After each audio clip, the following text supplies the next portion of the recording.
अस्सलामु अलैकुम वरहमतुल्लाहि वबरकातुहू। नहमदुहु व नसल्ली अला रसूलिहिल करीम। अम्मा बाद फ़ाऊज़ु बिल्लाहि मिनश शैतानिर रजीम। बिस्मिल्लाहिर रहमानिर रहीम।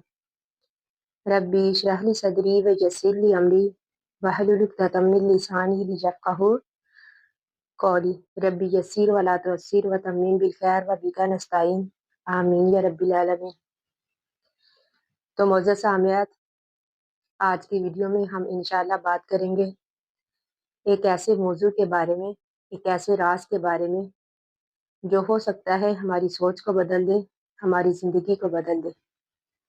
हम बात करेंगे कि अल्लाह ताला रिज़्क़ को तक़सीम कैसे करता है। तो इसीलिए आप वीडियो को पूरी सुनें। मुझे यकीन है इस बात का कि जब आप ये सुनेंगे कि अल्लाह ताला रिज़्क़ को तक़सीम कैसे करता है, इसके राज के बारे में सुनेंगे, तो इंशाअल्लाह आपकी सोच जो है वो बदल जाएगी। तो सबसे पहले, क्या कभी हमने सोचा कि कुछ लोग जो हैं मेहनत कम करते हैं लेकिन रिज़्क़ उनके पास बहुत होता है। कुछ लोग जो हैं बहुत ज़्यादा मेहनत करते हैं लेकिन इसके बावजूद वो तंग दस्त रहते हैं।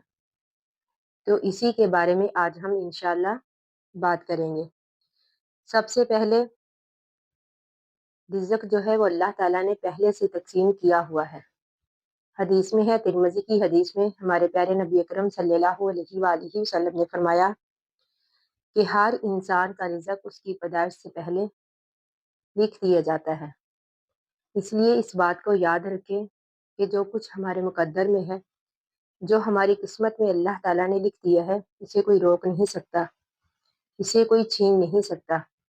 यानी जो कुछ अल्लाह ताला ने हमारे नसीब में लिखा है वो हमें मिलकर रहेगा। यही वजह है कि कुछ लोग बहुत ज़्यादा मेहनत करते हैं लेकिन वो तंग दस्त रहते हैं। ऐसा क्यों होता है? इसकी एक वजह ये भी है कि जब वो मुकर्रर वक़्त आएगा जिसमें अल्लाह ताला ने हमारे लिए रिज़्क़ लिखा है, जब वो वक़्त आएगा तो फिर इसे कोई रोक नहीं सकता, यानी फिर वो रिज़्क़ हमें मिलकर रहेगा। इसी तरह दूसरे नंबर पर है कि रिज़्क़ जो है सिर्फ मेहनत से नहीं बल्कि नीयत से भी मिलता है। यानी मेहनत भी ज़रूरी है लेकिन इसके साथ नीयत का खालिस होना भी ज़रूरी है। असल राज ये है कि मेहनत जो है वो हमें दरवाजे तक ले जाती है लेकिन वो दरवाज़ा जो है उसे अल्लाह की रहमत ही खोलती है। इसीलिए नीयत का साफ होना चाहिए, अल्लाह पर यकीन होना चाहिए। यानी अगर हमारी नीयत साफ होगी, अल्लाह ताला पर यकीन होगा, अगर हम हलाल तरीके से रिज़्क़ को कमाएंगे तो इंशाअल्लाह हमारे रिज़्क़ में बरकत जो है वो पैदा होगी। इसी तरह हदीस में है, हमारे प्यारे नबी अकरम सल्लल्लाहु अलैहि वसल्लम ने फरमाया कि 5 चीज़ें ऐसी हैं जो रिज़्क़ में बरकत पैदा करती है, जो रिज़्क़ में इज़ाफ़े का सबब बनती है। तो इसे सबसे पहले नंबर पर तकवा यानी गुनाहों से बचना। दूसरे नंबर पर माल को हलाल तरीके से कमाना। तीसरे नंबर पर वालिदैन की अताअत, वालिदैन की खिदमत जो है ये रिज़्क़ में इज़ाफ़े का बहुत बड़ा सबब है। तो इसी तरह सदका करना, चाहे वो एक रोटी ही क्यों ना हो। सदके से भी माल में इज़ाफ़ा होता है, यानी सदके से माल में कमी नहीं बल्कि माल में इज़ाफ़ा होता है।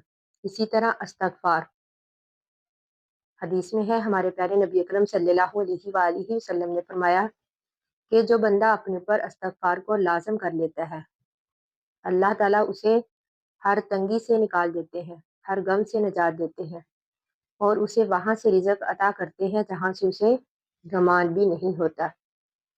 तो इसी तरह इसके बाद वो चीज़ें हैं जो हमारी रिज़्क़ को कम करती हैं, रिज़्क़ में कमी का सबब बनती हैं। हदीस में है, हमारे प्यारे नबी अकरम सल्लल्लाहु अलैहि वसल्लम ने फरमाया कि कुछ गुनाह ऐसे हैं जो रिज़्क़ को कम करते हैं। इनमें बेहयाई, वालिदैन की नाफरमानी और माल को हराम तरीके से कमाना यानी गलत तरीके से कमाना। इसी तरह झूठ, हसद और कीना, यानी ये ऐसे गुनाह हैं जो इंसान की मेहनत को बेबरकत कर देते हैं, यानी इंसान की मेहनत को ज़ाया कर देते हैं। تو اسی طرح اس بات کو بھی ہمیں ذہن میں رکھنا چاہیے کہ رزق جو ہے وہ وقت پر ملتا ہے۔ کبھی کبھی انسان محنت بھی پوری کرتا ہے، دعائیں بھی کرتا ہے، اس کی نیت بھی صاف ہوتی ہے، لیکن پھر بھی رزق نہیں کھلتا۔ لوگ یہ سمجھتے ہیں کہ شاید ہماری قسمت ہی خراب ہے، لیکن حقیقت یہ ہے کہ رزق کا وقت مقرر ہے۔